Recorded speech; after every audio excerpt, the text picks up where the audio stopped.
Lee Kun-hee, legendary head of Samsung and Korea's richest man, dies at 78. Lee Kun-hee, the ailing chief of the sprawling Samsung empire, has died in Seoul on Sunday, the company announced. He was 78. The second-generation heir of South Korea's largest conglomerate had been in a coma following a heart attack in 2014.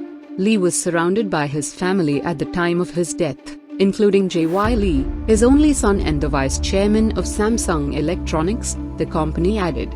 South Korea's richest man since at least 2007, Lee took over the reins since the death of his father and the conglomerate's founder, Lee Byung-chul, in 1987, who handpicked him as his successor not long before his death.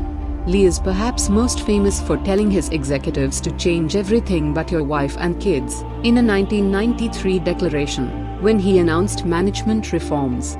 With nearly 3 decades at the helm, Lee transformed Samsung to become the leading manufacturer of smartphones, smart TVs and memory chips.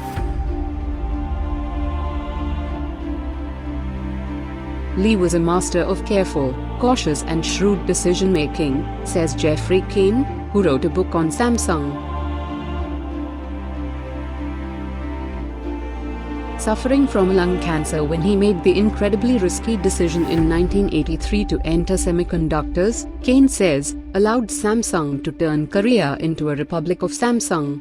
Lee's son, J.Y. Lee, has been the de facto head of the empire, and has been mired in a controversial presidential scandal that has rocked Korea since late 2016. He was incarcerated for nearly a year before being released in February 2018 and is now undergoing yet another trial tied to the scandal, facing charges of accounting fraud and stock manipulation.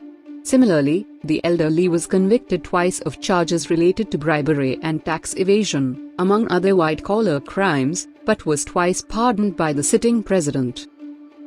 That's all for today. Make sure to subscribe our channel.